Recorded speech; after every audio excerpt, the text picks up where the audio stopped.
পৃথিবীতে সবাই শুধু স্বার্থ খুঁজে। শীতের সময় যে রোদকে মানুষ ভালোবাসে, গরমের সময় সে রোদকেই মানুষ তিরস্কার করে। আসসালামু আলাইকুম everyone, welcome back to my new another blog ভিডিওতে আপনাদের সবাইকে স্বাগতম। আই হোপ আপনারা সবাই ভালো আছেন। আলহামদুলিল্লাহ, আল্লাহ পাকের অশেষ রহমতে আমিও ভালো আছি। দেশ কিংবা দেশের বাহিরে, দূরে কিংবা কাছে, যে যেখান থেকেই আমার এই ব্লগ ভিডিওটি দেখছেন না কেন, প্লিজ একটি লাইক দিয়ে ভিডিওটি কন্টিনিউ করে যাবেন। দেখতে থাকুন, দেখতে দেখতেই ভালো লেগে যাবে। সুতরাং মানুষের কাছে তোমার মূল্য ততদিন, তোমাকে তার প্রয়োজন যতদিন। শত্রু বানানোর জন্য ঝগড়া করতে হবে না। শত্রু কিন্তু তোমার এমনিতেই হয়ে যাবে। তুমি একটু ভালো কাজ করো, এমনি তোমার শত্রু হয়ে যাবে, শত্রুর কোনো অভাব হবে না। বিবেকের চেয়ে বড় আদালত নাই। অন্যকে কাঁদালে একদিন নিজেকেই কাঁদতে হবে। বেকাররাই সত্যবাদী হয়। মিথ্যা বলে হাসানোর চেয়ে সত্য বলে কাঁদানো অনেক ভালো। কারণ আমি যাই হোক, মিথ্যা না বলে যদি সত্যিটা প্রকাশ করতে পারি, এই ক্ষেত্রে আমি নিজেকেও ধন্য মনে করব। কারণ সত্যটা আমাদের সব সময় এগিয়ে নিতে আর ভালো কাজ করতে সাহায্য করবে। যে তোমাকে পছন্দ করে না, তার প্রতি সুযোগ নিও না। তোমাকে যার প্রয়োজন তাকে কখনো ব্যস্ততা দেখিও না, কারণ ওই মানুষটি কিন্তু তোমার জন্যই অপেক্ষা করে। সুতরাং তুমিও চাইবে সে যেন তোমার জন্য অপেক্ষা না করে, এইভাবেই চলার জন্য। যে তোমাকে ভরসা করে তার সাথে প্রতারণা করো না, কারণ ভরসার হাতটি কিন্তু অনেক বড়, সে সামনে বাড়িয়ে দেয়। যে সব সময় মনে রাখে তাকে কখনো ভুলে যেও না, কারণ সে কিন্তু হাজার কাজের মাঝে, ব্যস্ততার মধ্যেও কিন্তু তোমাকে সময় দিতে চেষ্টা করে কিংবা সময় দেয়। সুতরাং তাকে তুমি কখনো ব্যস্ততা দেখিও না। কারোর সাথে খারাপ ব্যবহার করিও না, কারণ মৃত্যু আসার আগে হয়তো তার কাছ থেকে তুমি ক্ষমা পাওয়ার সুযোগটাও হয়তো পাবে না।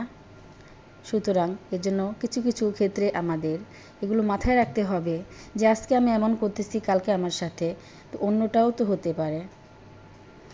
কখনো পরাজয় স্বীকার করো না।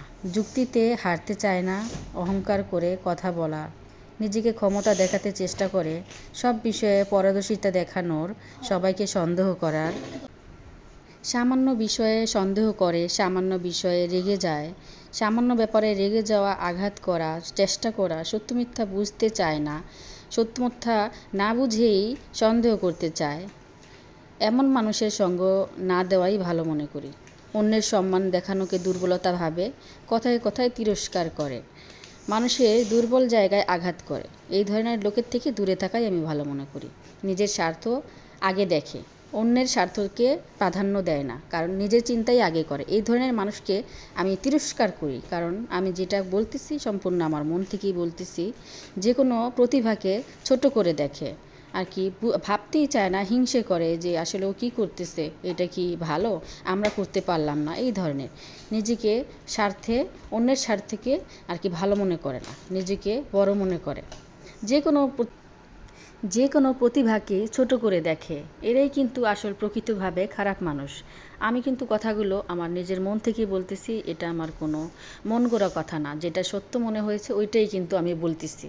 কিন্তু আমি যতটুকু জানি, মানুষকে কখনো ছোট করে না দেখাটাই আমি ভালো মনে করি। কারণ সব দিক থেকে খেয়াল করতে গেলে দেখা যায় আমরা যে প্রতিদিন চলতেছি ফিরতেছি, আমাদের আশেপাশে দূরে কিংবা কাছে, আমাদের হোক না নিকট আত্মীয়র কথাই বলতেছি কিংবা পাড়া প্রতিবেশী, কেউ কিন্তু আমাদের ভালো থাকাটা, ভালো চলাটা অনেকেই ভালো মনে করতেছে না। তো খারাপ মনের মানুষ তারাই যাদের অন্যের ভালো চলাটা এটা তারা সহ্য করতে পারে না। সুতরাং সব দিক থেকে মিলিয়ে দেখতে গেলে বুঝতে গেলে দেখা যায় আসলে আমাদের চারপাশের মানুষের কথা কি বলবো, আমাদের কাছের মানুষই কিন্তু অনেক সময় পর হয়ে যায়, আর পর মানুষই কিন্তু আপন হয়ে যায়। তো কে কি বললো, কে কি ভাবলো, এইসব নিয়ে বসে থাকলে, মুখ ভার করে থাকলে চলবে না। আমাদের কে সামনের দিকে এগিয়ে যেতে হবে, কারণ কারো কথায় বা কারো কিছুতে কিছু যায় আসে না। আমরা যেটা ভালো এটাই আমরা করব। কেউ হিংসে করে বসে থাক, তার কথা আমাদের না ভাবলেই হবে। এর জন্য আমি কিন্তু আমার মন থেকে এই কথাগুলো বললাম। আমরা কিন্তু অনেক সময় আমাদের বাচ্চাদের কথায় কথায় রাগান্বিত হয়ে যাই, তাদেরকে গুরুত্ব দেই না, তাদের মনের ভাষাগুলো কিন্তু বুঝতে চাই না, অনেক সময় বকাঝকা করে দিই, তুমি বেয়াদব, তুমি ভালো না, এই ধরনের কথাও কিন্তু আমাদের পরিহার করতে হবে। কারণ বাচ্চাদের ক্ষেত্রে আমরা যদি ওদের সাথে এরকম দুর্ব্যবহার করি কিংবা আমরা যদি রাগান্বিত হয়ে যাই, দেখা যাবে অনেক ক্ষেত্রে ওদের কিন্তু উৎসাহিত ওরা হবে না। তাদের যে ছোট ছোট বিষয়গুলোকে যদি আমরা ভুল ধরে থাকি, যেটা হয়নি কিংবা হচ্ছে না, কিন্তু ওরা কিন্তু উৎসাহিত হবে না। এদের কারণ ওদের জন্য আমাদের ভাবতে হবে, বাহিরের কথাবার্তা নিয়ে নিজের মন ভার করে রাখলে, সংসারের প্রতি গুরুত্ব না দিলে দেখা যাবে বাচ্চাদেরও কিন্তু আমরা ঠিকঠাক মতো পরিচালনা করতে পারবো না। এর জন্য আমাদের সব দিক থেকে এক্সপার্ট হতে হবে, সব দিক থেকে বুঝিয়ে নিতে হবে, মানিয়ে নিতে হবে। শিশুকে ভুল বোঝানো এটাও কিন্তু আমাদের একটি ভালো কাজ। ওদের যদি যেমন শিক্ষা দেবো ওরা কিন্তু তেমনটাই শিখবে। ওদেরকে সবসময় আমরা চেষ্টা করব সত্য কথাটাই বলার, তাহলে কিন্তু ওরা কিন্তু সত্য কথাটাই শিখবে। আর দ্বিতীয়ত লোভ দেখাবো না যে এটা এনে দেবো ওটা এনে দেবো, যখন যেটা সুযোগ হয় তখনই কিন্তু চেষ্টা করবো এনে দেওয়ার। আগ থাকতে কথা বলে ওদেরকে লোভ দেখাবো না। আর অযথা বকাঝকা এসবও করবো না, বেয়াদব বলবো না, নিঃসঙ্গ রাখবো না। ওদেরকেও কিন্তু একটু গুরুত্ব দেওয়া উচিত। ওদেরকে নিঃসঙ্গ রাখবো না এই কারণে যে ওরা যদি ওদের বন্ধুদের সাথে বান্ধবীদের সাথে একটু সময় কাটাতে পারে, খেলাধুলা করতে পারে, এই ক্ষেত্রে কিন্তু ওদের দেহের জন্য ভালো হবে, মনটাও ভালো থাকবে আর মনটাও ফ্রেশ থাকবে।